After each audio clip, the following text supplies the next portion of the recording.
Hello, everybody. Welcome back to another fun-filled episode of TNA IPod. I'm, of course, your host, Brent Piles. I'll throw it to me and my buddy Dan Griffin here in a second. This week on TNA IPod, we're looking at 4 more episodes of Impact from July 2nd to July the 23rd. Lots of stuff going on during these 4 episodes of Impact. And me and Dan are pretty excited to talk about it and pretty excited to, see what's going forward here in 2004 TNA. So let's get to it. Let's get into it. 21 at Universal Studios at Universal Orlando Resort. It's total non-stop action wrestling Impact.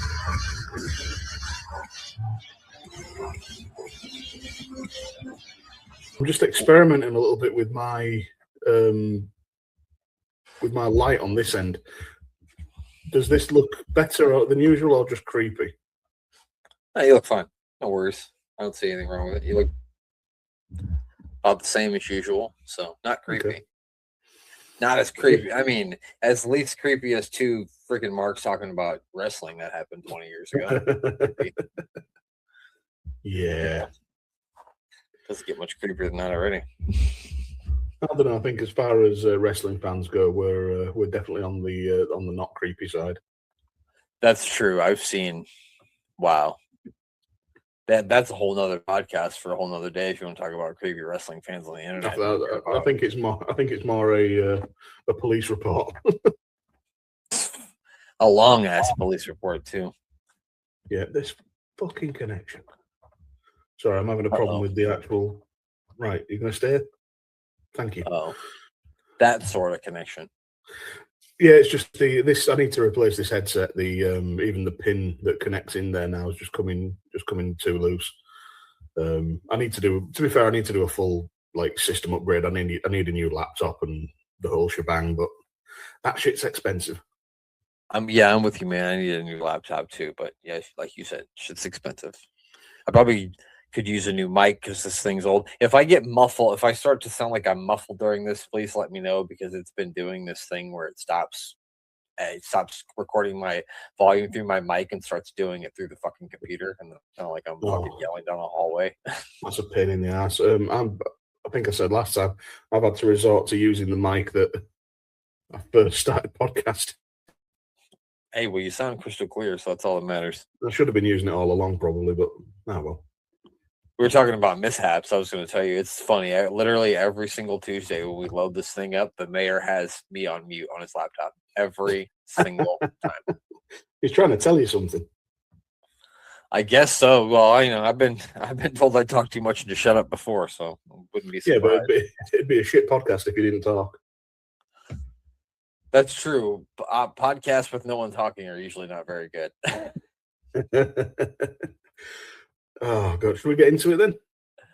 I think we should. So, as you know, we've been watching, 2 or 3 TNAs in a row. So we went through I was going to say a whole month, but it's actually 1 more in July because somehow there was 5, whatever fucking day of the week this came on, Tuesday, I think maybe. Yeah, something like that. Yeah, so 5 Tuesdays and 1 July. So we watched 4 more episodes of TNA Impact, and just generally these 4 episodes in, what'd you think about them? Same sort of good TV, or did you think it fell off at all? It felt like it fell off in the middle. Episodes 6 and 7 were fine, but they didn't sort of hit the heights of the previous ones, and then it came on real strong for episode 8. Just sort of overall, I was hyped by the end of episode 8. Yeah, no, I agree with you. I thought it started strong with the first one. The 2 in the middle were kind of and then not that they were bad. It just didn't have anything that really would, something that would catch your eye. But then definitely toward the end of the 4th show, definitely hyped up and wanted to seriously look into watching that weekly pay-per-view because it looks like it's going to be very good. But yeah, we'll get right into it. The first one we looked at was from June the 2nd. A quick recap: Elix Skipper defeated Alex Shelley. The most wanted D'Lo Brown defeated Team Japan. Monty Brown defeated Asparo Negro, I think is how you say that. Michael Shane. Thank you. Thanks, Dan. I should have let you do this. Michael Shane and Kazarian defeated Amazing Red and Chris Sabin. And then Team Canada, Petey Williams, Bobby Roode, and Eric Young defeated 3 Live Crew, which, of course, is Ron killings. Conan and BG James. Dan, what's something that from this first episode that you really enjoyed? So just off the bat, the whole show just was very wrestling heavy, and which felt very different because the other shows had, they had a good amount of backstage and different vignettes, whatever. This kind of went very wrestling forward, which was a nice change of pace for one episode. And it really gave all the story stuff around the main event a bit more gravitas. So I was pretty happy with that from a television standpoint. That was my sort of serious point looking at it as a TV show. My other point that I was going to make was, what was the fucking point of Dennis Rodman? Yeah, I was like, when I saw that, I was like, I wonder how much they paid him to be here, because whatever it wasn't worth it, because he didn't do any, he brought nothing to it. There was no storyline attached to it. He didn't get involved at all. He was just kind of there. It was really, really strange. I'm like, because you think they're like, oh, we're gonna have Dennis Rodman on the program next week, so you figure like, oh, something's gonna happen. They're gonna build towards some storyline. We're gonna see Dennis throughout the night before he's involved in a match. No, just walks out to the ring with 3 Live Crew. Was right? Is that who was with? Yeah, it was. Yeah, and it was just a fucking. It was like the member berries from South Park. They just trotted him out like, hey, remember the NWO? That was fun. He was in that. Yeah, no, that was really, really weird. Definitely, because it's like, why is he even here? Yeah, it was dog shit. It was a really weird thing. But yeah, but it was the turd in the punch bowl, because the whole show, like we said, was pretty good. But yeah, just Dennis Rodman's presence confused the hell out of me. Really made no sense for him to be there. One thing that you're going to hear from me as we go through all of this is I really enjoy anytime primetime Elix Skipper is in the ring, because he's just fantastic. I never really realized it in WCW, because I guess I really wasn't into WCW by the time he was really around, which is like 99, 2000, which was when I was totally checked out of it. But everything he did, when he had a singles match with Alex Shelley, he's going to be in some tag team matches later with Christopher Daniels. I love primetime Elix Skipper. Yeah, he's a great hand, and he really had a big hand in forming sort of early TNA, especially the Impact days. Everybody always talks about the walking across the cage for the Rana, that huge spot. But just week in, week out, he's top quality, high level performer that I don't think ever really got his flowers, to be honest. Particularly in TNA, where he did his best work. Yeah, no, you're right, because I think if you asked a lot of people, they wouldn't even be like, who's primetime Elix Skipper? They wouldn't even know who the fuck you were talking about. Yeah, so I really liked the opening match with him and Alex Shelley. I thought that was, for me, that was the best match on the show. It was really. Oh, wait a minute. Okay, no, this isn't the one that had the triple threat match at the end. No. Yeah. So primetime versus Alex Shelley was a really good match. It's funny, Alex Shelley, whenever I see him in this era, he looks like little Freddie Prinze Jr. He does, with the douchebag facial hair he's got going on as well. And like the spiky hair with the blonde tips at the top. Every time I see him, like, oh, it's fucking Freddie Prinze Jr. I think I was 15 years old when this was debuting, so you bet your ass I had spiky hair like that, just without the frosted tips. And I think I looked a douchebag too. I'm sure I had about as much hair as I do now back in 2004, so not a lot, not enough to fucking spike it up and get frosty tips. That's for sure. Man, I tell you one thing with Alex Shelley at the minute, he's with Goldilocks at this point, is he? Yeah. So not yet. I think it's the next show is when he starts going with Goldilocks and Abyss, I believe. Well, okay, we'll get to that then. I did like that they were bringing a little bit more story into the X Division. Just the start of that with the whole Kazarian and the Michael Shane and the AJ Styles angle, because the X Division matches have been great, the tag matches have been great. They've had the Team Canada, Team Mexico, Team Japan, etc., which is all fine. But to get a good bit of story into the singles aspect and whatnot, I think that was a really good thing as well. I do have to disagree with you on the best match. I loved Team Japan versus AMW and D'Lo Brown. I mean, you couldn't go wrong with any of the matches on the show. But yeah, that was a good one True. too. Yeah, very true. Actually, to be fair, I think the weakest match bell to bell was the main event. And it was that was weirdly the start of some questionable commentary decisions that TNA made over the next couple of episodes. But yeah, there was no bad match on the card. It was kind of, you just have to go kind of the least good match. I think is probably the way to put it. Yeah, because despite Dennis Rodman being out there for no fucking reason, I like what they always do well on these shows is that they always leave you with something going on in the ring. It doesn't end without like there's usually always a big brawl at the end, which catches your attention and wants you to makes you want to tune into whatever's coming up on the pay-per-view or make sure that you tune in next week. And they did a good job in this main event. They're building toward like a gauntlet for the gold match that's going to be at the next pay-per-view between it's Jeff Jarrett and his elite guard versus 3 Live Crew and Ken Shamrock. And if you don't know what a gauntlet for the gold is, it's basically a Royal Rumble. But you can pinfall and submit as well as throw somebody out of the ring. And once you get down to the final two, they have a one-on-one match. And then whoever wins that would be the NWA champion. So at this point, they bring in Ken Shamrock. They definitely leave you wanting more, which is always a good thing. And when you look back as well, you've been watching WCW 2000 with the mayor. That's such a Russo tactic. Go off there with a massive brawl, keep people interested. The last thing they see is complete chaos. How's it going to pan out next week? He did it he did it all through the Attitude Era with WWF, then again with WCW, doing it there with TNA, and it's a good hook. End with some madness. It's great, and this as of episode 5, the format's working, the short matches are working. Just really enjoyed the episode. Yeah, my 3 things were. Enjoyed it being so wrestling forward, more story into the X Division, and Team Japan versus AMW. I wasn't going to put Dennis Rodman on there, but we couldn't go without passing comment on that bullshit. I mean, yeah, Dennis Rodman's on the show, whether how uneventful it is, we got to talk about it. So then we go to, it is July the 9th. I'm going to let you do the show rundown, Dan, because you're better with the names. Okay. So you say that, and then the first thing I see is the Naturals, and I can't remember their names no matter how hard I try. But it was the Naturals versus Triple X, which is Christopher Daniels and Primetime English Skipper. So it was good to see them. I have to go through my notes now because I don't actually have the results handy in them. Let me see who won that. Triple X. Oh, that was. But right, we'll come to this because it was actually this one went to the time limit. Yep, I think it's the first one that we've had so far that went to a time limit, right?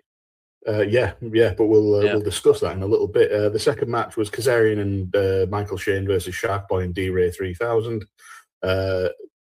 10 guesses who won that one, folks at home. It was Kazarian and Michael Shane.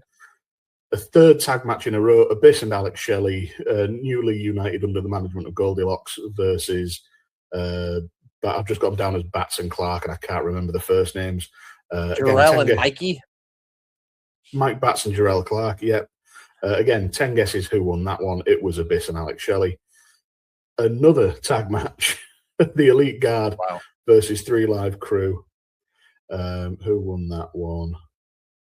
Elite Guard. Yeah, of course, it was Elite Guard there. And then the triple threat main event after 4 tag team matches, Petey Williams versus Chris Sabin versus AJ Styles, which is pretty much X Division royalty. And the winner they would have lost me on this entire fucking show had it not been for Elix Skipper being in the opening match and the closing match, because I think the main event in this show, the triple threat match between William Sabin and AJ Styles, it might have been bell for bell the best match we've seen in all of these TNA episodes that we watched. It was just fucking incredible. It was great from beginning to end, and it's less than 10 minutes long, so that'll tell you how good it was. Yeah, exactly. It was, he was in the match, AJ was in the match, so it was phenomenal. Petey Williams and Sabin, Sabin's very early 20s at this point. Petey Williams is maybe slightly older, but all of these guys just absolutely killed it. And it was one of those triple threat matches where it boiled down to just 2 people so often, but there was always a reason for it. It never felt like somebody was just taking a breather. They were taking the time to sell the moves, and like, okay, somebody got kicked, somebody got a full-on kick in the face. He's down for a bit. That makes sense. Yeah, it was just so good. And it wasn't somebody taking a piss outside the ring for 10 minutes. If someone was down, they were inside the ring and you could still visually see them with your eyes as to where they were. And that they've kind of gotten away from it now. So kind of in the WWE where it's not so much of two guys fighting or one guy takes a piss break. And that's why a lot of times I sour on triple threat matches because it's like that. But as long as, like you said, it was always after a big move had happened and you could visually still see the person in the ring selling, which I don't have a problem with that as much as someone's rolled under the ring for 10 minutes. You know what I mean? Yeah, it's not the old Roman sleeping treatment from the Rumble that time, whenever it was. But yeah, it just really, it's the nuances in the match. When you see them selling the move, when one of them will hit a move on one guy, then the other guy comes in, and they go sort of in a round robin of all three getting a move in. But then one of them's hurt more than the others, so the other two go at it for a bit because he's a non-factor. Right. Just so fucking good. And it's a real shame because this one was a real break from the formula, which is sort of the second thing I've noted down, because the first thing here was that the main event was completely awesome. So I definitely agree with you on that. But prior to this, we'd had like an X Division match or X Division tag match to open the show hot and get the crowd pumped. Yeah. And this was just tag match after tag match after tag match. And it really didn't work. It was a fairly dull first part of the show. It was kind of cool seeing Daniels tagging with Elix Skipper, but the match itself, I think, was it this one where the commentators were just talking about anything but the match? Was that in the next episode? I think that might have been the next episode because they were kind of talking about they were pushing the Naturals feud with AMW. Because I think they had a double ladder match coming up at the pay-per-view. So they were talking a lot about that. And this is the one that came down to our first ever time limit draw. And Larry Zbyszko was our special with Bruno. Larry Zbyszko. Anyway, sorry. He was our judge for the night, and he ruled that actually Triple X defeated the Naturals, the tag team champions. So like I said, always sign me up for Elix Skipper, and you can never go wrong with Christopher Daniels. So that's a tag team that I didn't know ever existed, but I need to see a lot more matches of. You know what I mean? Well, this is them reuniting, so they were like one of the original sort of foundation tag teams of in TNA, I think. So yeah, it was really cool to see them. I actually like that the match went to the time limit draw because they've been pushing that for weeks now. We finally get to see it, but it was in a match that both teams looked like they were just thrown out there for that. It didn't have any zip to it. It didn't have any consequences, and the crowd were dead. But then this crowd, for some reason, was the quietest we've seen so far. There was some good stuff in it. Abyss and Alex Shelley tagging is a pretty cool dynamic. There was, and apart from everybody put a shift in apart from really the opener, and they were just kind of non-responsive up until the main event. Maybe they had the least amount of beer in them. Yeah, maybe this was the first taping of the day, and it was like 11 a.m. and nobody got pissed yet. Oh yeah, I forgot to mention this. There was a guy at the beginning of the first episode that we watched, and he had a sign with an arrow, and he was holding it up to his neck, and he had a giant hickey on his neck, and the sign said, "Dennis Rodman did this to me," with the sign pointing straight to the hickey. Which if Dennis Rodman did that to you, then congratulations, sir. You now have herpes. You've now got 7 different STDs, allegedly. Sorry, buddy, but guess what? Carmen Electra's got them too, so that must make you feel a little bit better. Well, anyway, and Madonna, but she probably had more to begin with. She gave them to him, allegedly. Yeah, we always got to say allegedly. It's the legal loophole. Exactly. So yeah, it was. Oh God, I had one more thing. You've already done the impression, but what did you think of Zbyszko and Dusty's promo? It was something that for sure. That's for sure. I think they've probably done better promos in their days. This wasn't one of them. This was weird. It was horseshit. It was bad. And I hate to, I hate to be overly critical of one of the greats and Larry Zbyszko, but yeah, it was all a bit rambling nonsense. It was kind of like just go fill 5 minutes. Okay. It's like Yeah, we paid him $2,000 to be here. We might as well get something out of him. Go out there and for God's sakes, do not mention Shea, Stanny M, or fucking Bruno. Do you understand me? Don't do it. He managed it, in fairness, but yeah, it wasn't good. And it killed what little energy the crowd had before the main event. But thankfully, that main event brought everybody up to speed. I really can't stress it. Just to go back to it, I really can't stress enough how good that match was. But now I get to be annoyed about something else because they've started calling Alex Shelley Goldilocks' baby bear, which just feels creepy. And I don't like. Where did that come from? Why baby bear? I don't get it. Is it Why because not baby he's Freddie Prinze Jr.? I'm just kidding. Yeah. Is it because he's a younger guy and she's not old, Goldilocks, at this point. Right, it's not like she's like 60. Well, at this point, what, back then? Well, she's 60 now, but I'm saying she wasn't 60. Yeah, so she was like 38. Yeah, something like that. I'm not familiar with Goldilocks. I know nothing about it. Yeah, fair enough. I don't either. But yeah, it was a shit nickname. But anytime I get to see Abyss on my screen, I'm happy. Yeah, and I like the sort of they got like a dynamic going here, and I guess we'll talk about it maybe more in the next episode because that's when he really was. Or did he have a match on this one too? I can't remember. I think it was the next one.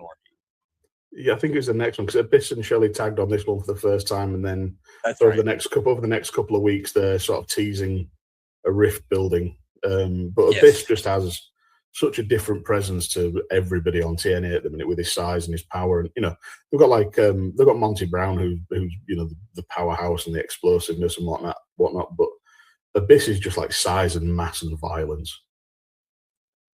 Right, and that's not you're getting a lot of smaller body guys on this show, so you're absolutely right about him looking much different than anyone else you see on here.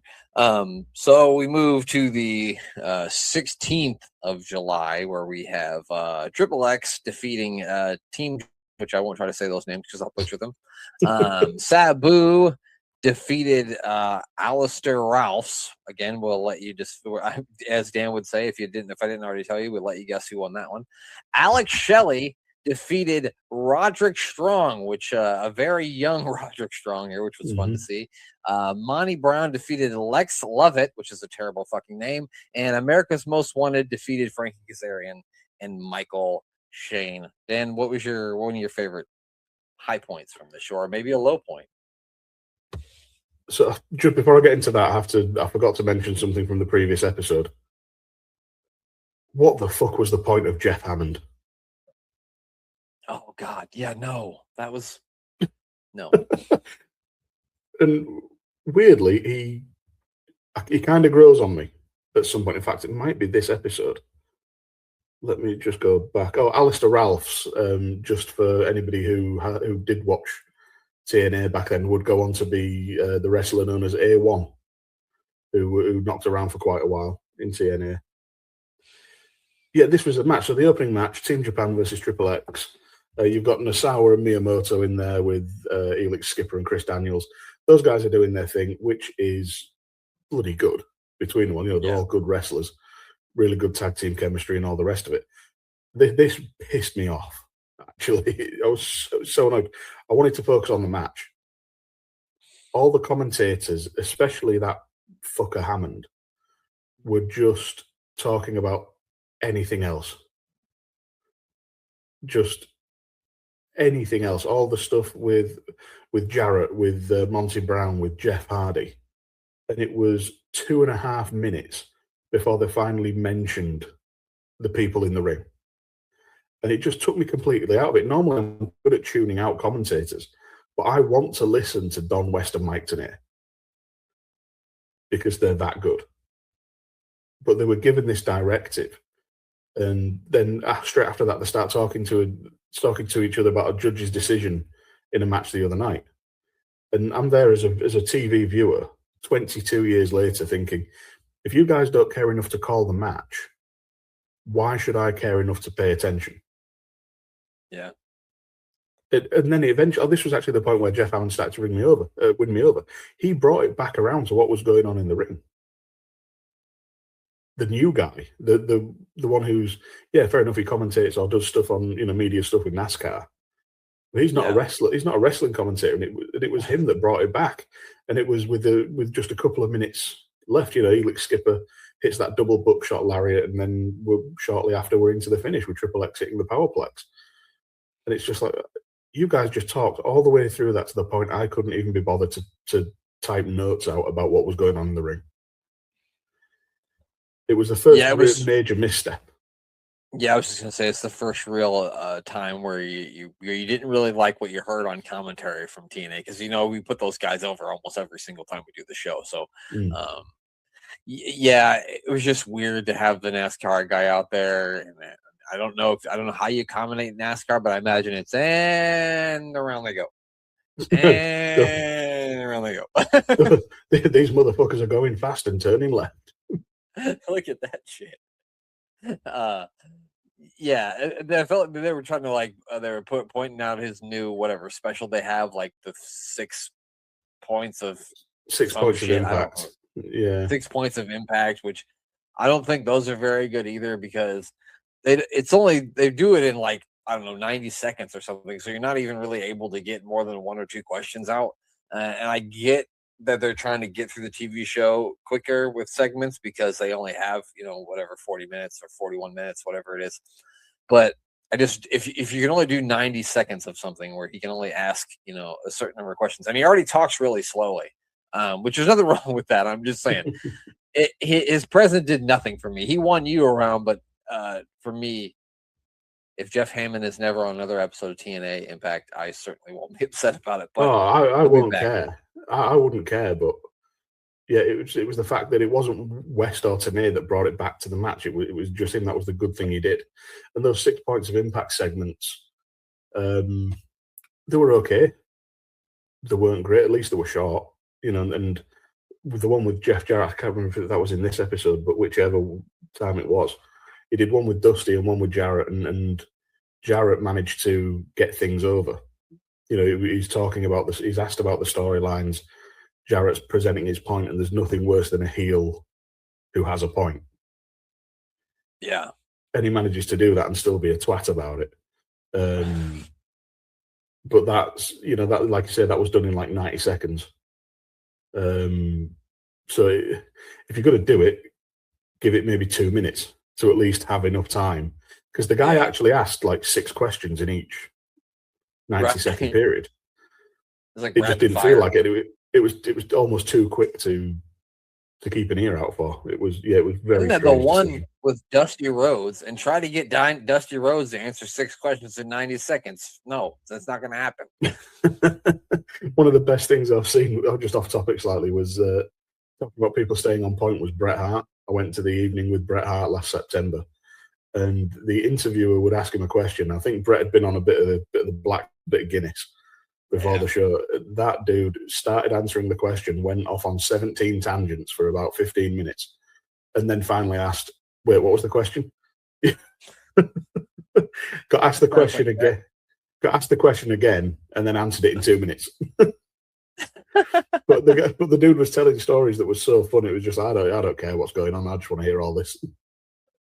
Yeah, no, Brett can really tell some great stories. I always love the stories when he tells the funny stories about Owen Hart. It's just Brett's a great storyteller for sure. But back to Impact. I think we're agreed on the commentary. Not great in that first match for sure. No. Yeah, came back around, but really shit the bed in the opener.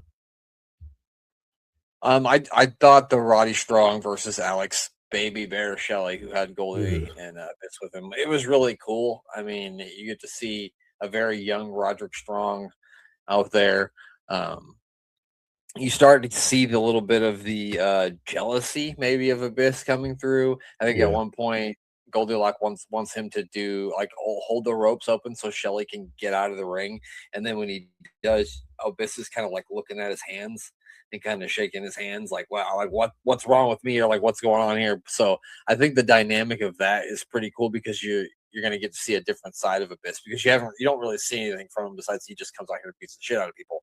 But now you're going to maybe see a different side of it. You know what I mean? Yeah, he's getting a bit jealous because Shelley's getting all the attention and he's just being treated as an afterthought. It was a really nice backdrop to a decent match. It was very cool seeing Baby Roddy Strong. Seeing the foundation of what had come to be nowadays. I think one of the things I had on my list was just a huge amount of story that was crammed into one show. The previous week or the one before was quite wrestling forward. This one, 4 matches, 2 interviews, a few video packages. They were cramming it in, but it never felt rushed. It was just a very well paced show, which is kind of a hallmark of Impact so far.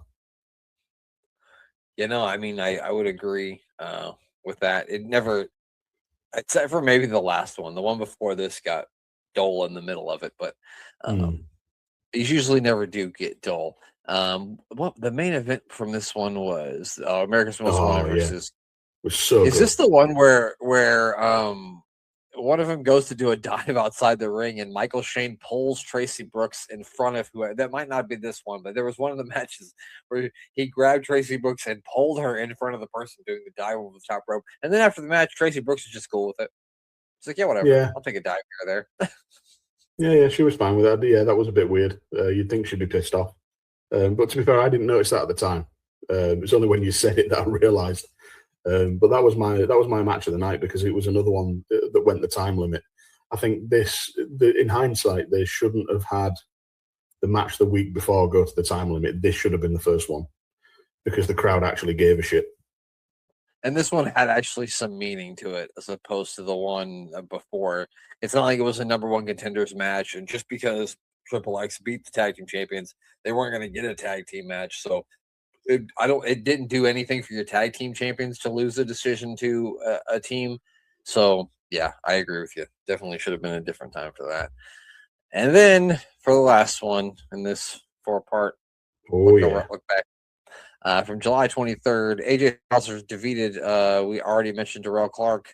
Abyss and Alex Shelley defeated Team Mexico. Monty Brown defeated a somebody who I really noticed, Antonio Banks. I believe he's known as MVP, if you didn't know before. Also, Team Canada defeated Chris Sabin, Mickey Batts, Sanjay Dutt, and Amazing Red. Raven defeated Kid Romeo, and Jeff Jarrett defeated Shark Boy. So we got to see the NWA World Heavyweight Championship wrestle a match on this show, which he hadn't wrestled any matches on the show. We only seen him in promos and hitting people with guitars. So I thought that was fun to see Jeff Jarrett on the show wrestling as the champion. Yeah, well, it was fun to see Jarrett, Raven. It felt like bringing those 2 in was kind of bringing in a couple of big guns. They've held off for a while. Jarrett's been on TV in non-wrestling capacities. We've seen him just braiding people with guitars.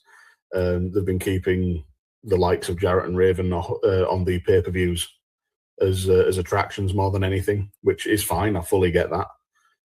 But just to have them show up, it made the show feel a bigger deal. This whole thing felt like a massive deal.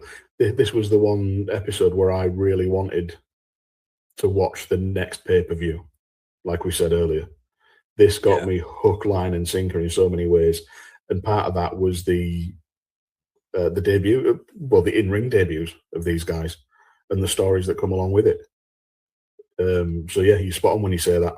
Absolutely brilliant to see him.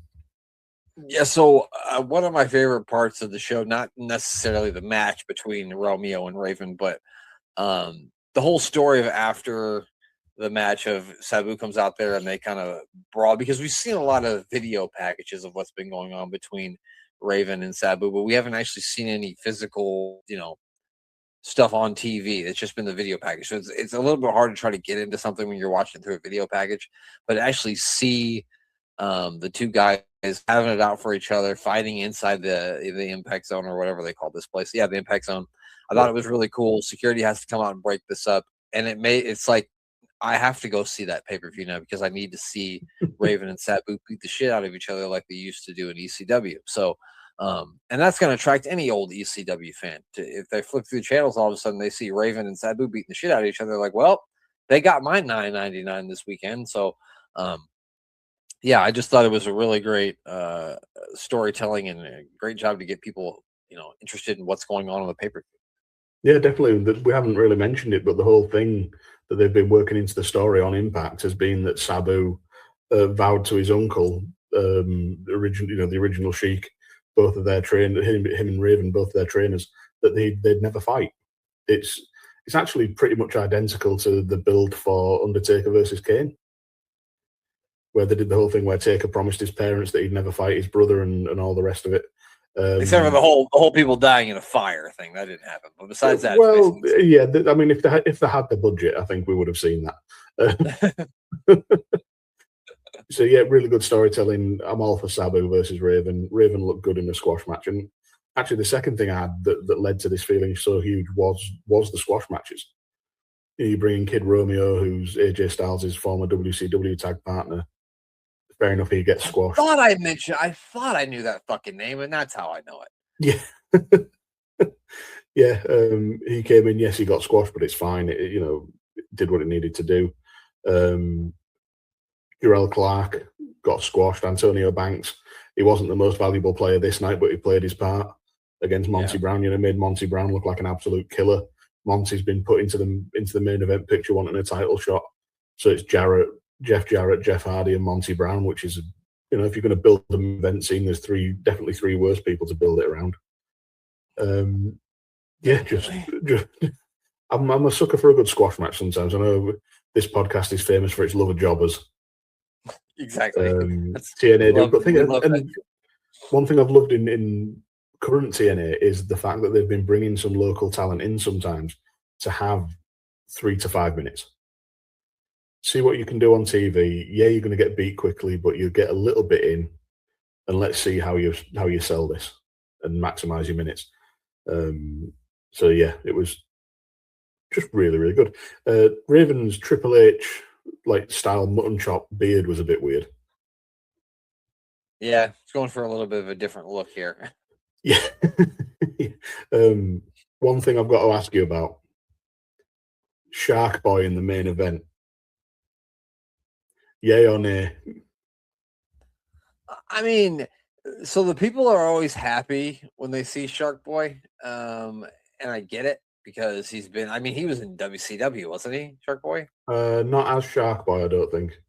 Okay, I mean, he's a guy dressed up as a shark, so I cannot like that. He's from the deep blue sea. He could well be John Pence's son. He's not probably not that handsome, but then again, who is? But I think I'm fine with it because he's facing the NWA World Champion, and while it was a squash match, he did get a little bit of offense in, and the people are always behind him. So I'm not opposed to Shark Boy in the main event. I'm cool with it. No, it got a shell from me. If nothing else, it was the fact that they went around the arena, and we've not seen anybody do that yet. They used it sparingly. They were fighting around the arena, in the crowd, getting slammed on the stairs and stuff like that, and on the rails. The camera work wasn't great at the best of times, but who cares? If you can't quite see what's going on, that sells the whole spontaneity of it. Yeah. I thought it was great. Shark Boy got a little bit in. He bit Jarrett on the ass. He did a couple of really cool missile drop kicks, but ultimately he doesn't. It doesn't come to anything, and he loses. But the crowd were hot. He's popular. They were into it. It's one of those where it's a bit like when Kofi was going for the world title in the first time in 2009. Mm-hmm. Where actually no, that's a bad comparison because everybody really wanted Kofi to win it. When somebody comes out of the blue as a comedy character, it's more like Santino Marella. Oh yeah. In 2011, when he was the runner-up in the Royal Rumble and then runner-up in the Elimination Chamber. And I remember me and my friends were like, oh my God, they're going to put the title on Santino. What the hell? I really believed in that in that Elimination Chamber match when he was the last one with Daniel Bryan. I was like, this motherfucker's going to win this thing, isn't he? Yeah, and I wish he would have won the Royal Rumble over fucking Alberto Del Rio. Anyway, was that Yeah, we don't Alberto talk Del about Rio? him.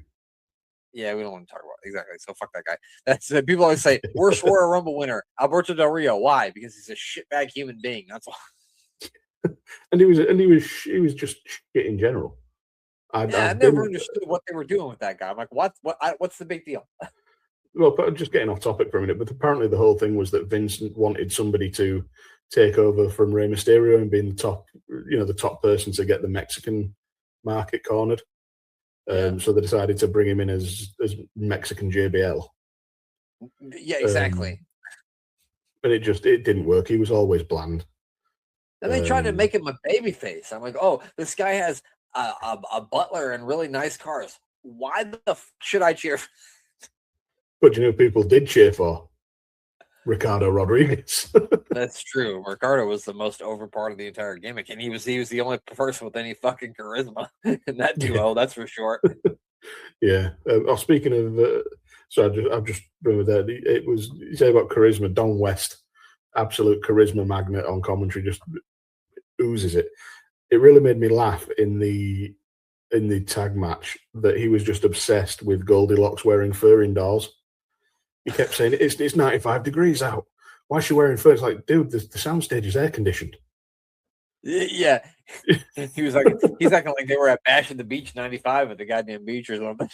Yeah, it was just so funny. And it just really tickled me. It was such a dumb thing to get het up about. It was nice to see Mr. Aguiar back on my screen with Abismo Negro. Oh yeah, in the tag team match with Abyss and Alex. So that was another good match too. It's always fun to see Abyss get in there and throw people around. I mean, nothing wrong with that. That's always fun to see. So and then go on. Then you got more of the friction going between Abyss being jealous of what's going on with Baby Bear and Goldilocks. So I'm really interested to see where that goes. Yes, see, I just can't wait to see where that ends up. It's gonna be great. When Abyss finally loses his shit, I can't wait. It's gonna be great. Oh mate, just you wait. You would get so much of Abyss losing his shit. Just you wait until we're into the Dr. Stevie era when Stevie Richards is his therapist. And then go on. Then you got more of the friction going between Abyss being jealous of what's going on with Baby Bear and Goldilocks. So I'm really interested to see where that goes. Yes, see, I just can't wait to see where that ends up. It's gonna be great. When Abyss finally loses his shit, I can't wait. It's gonna be great. Oh mate, just you wait. We get so much of Abyss losing his shit. Just you wait until we're into the Dr. Stevie era when Stevie Richards is his therapist. Oh boy, that sounds like fun. That does sound like fun. One thing I did love as well was the All-Star tag team match that we got with Team Canada versus the X Division guys and Mike Batts.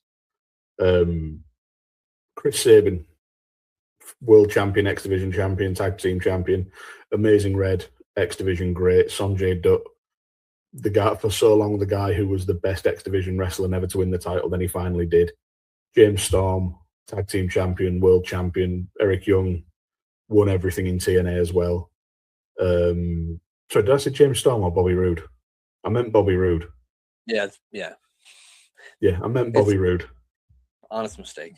Petey Williams, multiple time X Division champion.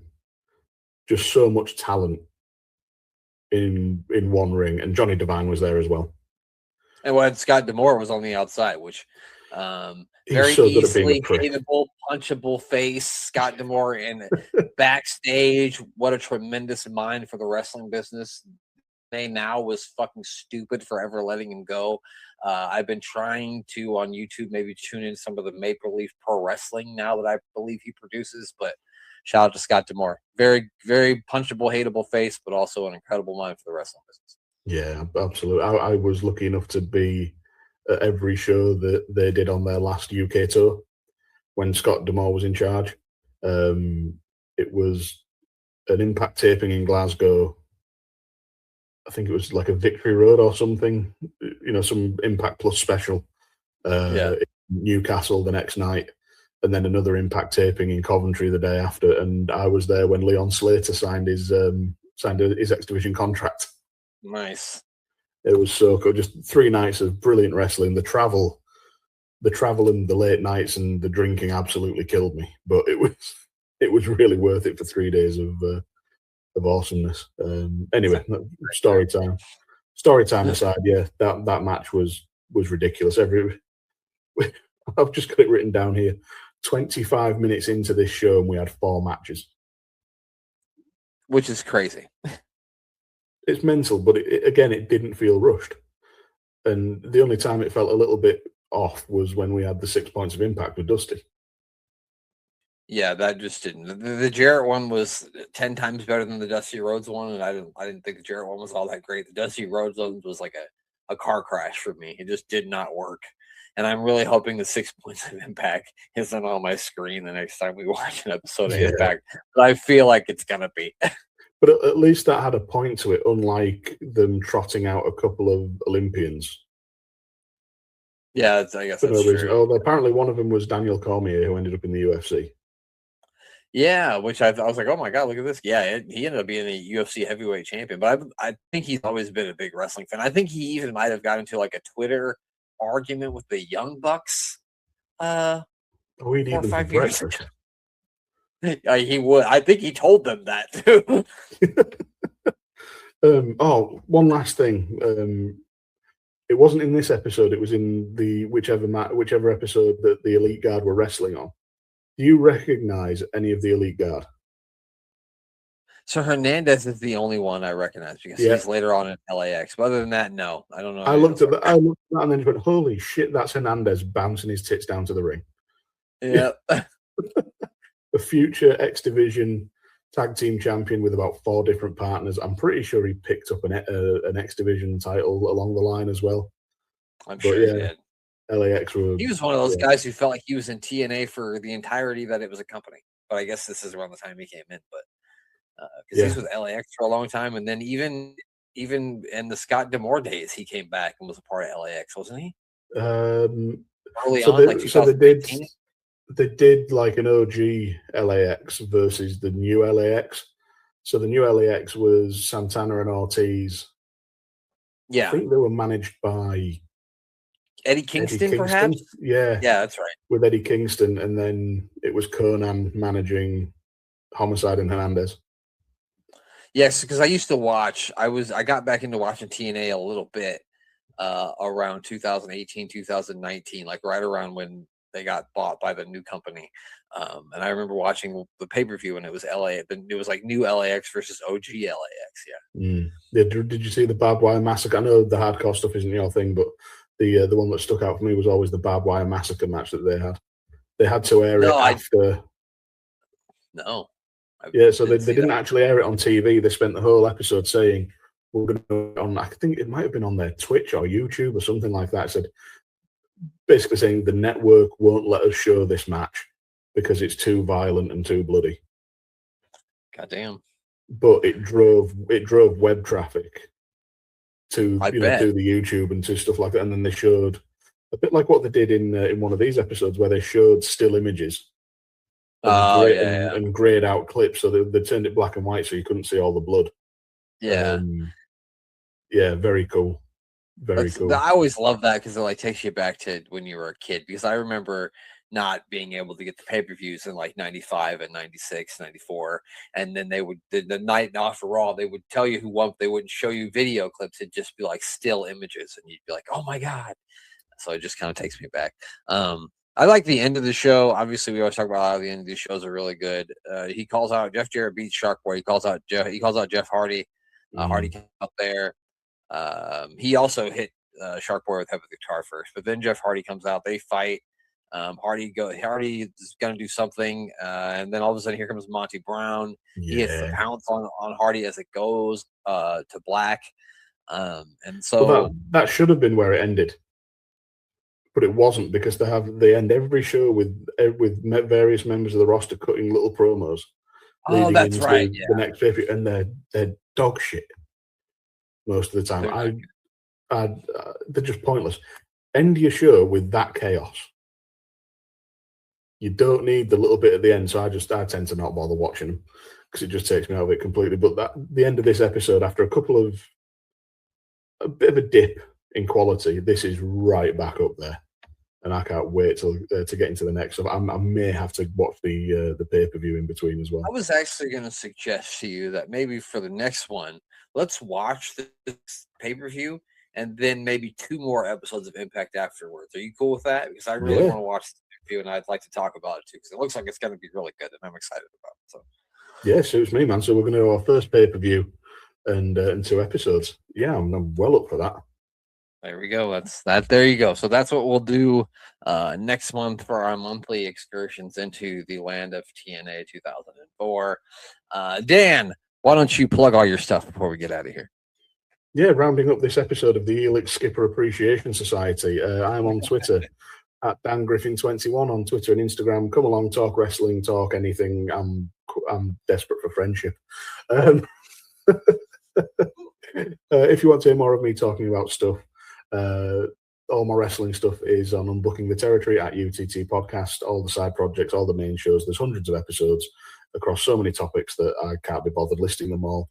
But go over there, have a look, see what we're doing, what we used to do. We don't put out episodes anymore, but there we go. And if you're a sci-fi fan, the Doctor Who pod, SJP World Media will be no more from next week. That feed is going down, so the Doctor Who pod is carrying on and it's staying on its own feed. So that's the DRWHOPOD, the Doctor Who pod. Myself and Si watching 1 episode or serial per Doctor per season. I'm just having a good time talking about an alien in a blue box. And if you're a soccer fan, I hate saying that, but if you're a soccer fan for all the Americans, I call it football. Glenn taught me a long time ago call it football. It wasn't for your benefit, mate. It was for your American listeners. But if you're a football fan, every so often, myself and my strike partner, the magnificent Matt Lewis, get together on YouTube and we present The Volley, which is alternative commentary for live football matches. Come along, it's a good laugh. We have a chat. We make it all about whatever shit we're eating at halftime. Not actual shit; it's usually a pie. Yeah, 2 dinguses having a laugh. There was one of the World Cup games. I had a cinnamon roll at halftime, and I said, "This is an honor of the volley right here." I baked good at halftime, and if you're ever looking for an American guy to come on there and talk about soccer with you guys on the volley, I'm always up for it. So give me a holler if you're looking for a special guest. You're always in mind for Arsenal games, mate. Yeah, if you want to see a guy lose his ever-loving mind on the internet, that would be me watching an Arsenal game. Well, we'll make it Arsenal-Liverpool, and then you can lose your mind over Arsenal. Matt can lose his mind over Liverpool, and I'll be sat here just going, yeah, it's football, isn't it? that sounds like fun. We could do that, yeah. That sounds like a good time. We'll get something sorted, mate. Don't you worry. That sounds good. Yeah, but check out the main show I do with the mayor this week. We're gonna do our predictions for SummerSlam. Dan's gonna give me his predictions too, because now that he's a member of the TNAwipod team, that means he gets a chance to be the TNAwipod pay-per-view champion. And I've been holding on to it for months because the mayor just can't take it away from me. So maybe it'll be you. I think we're also going to watch the Giant Gonzalez versus the Undertaker in a rest in peace match, I think, which is right down me in the mayor's alley. So check that out. And that's all I have. I don't have anything else to plug. I usually just plug all of Dan's stuff, but he did it himself. So for me and for Dan, we'll catch you next month on the old TNAwipod. Thank you. Au revoir, mes amis.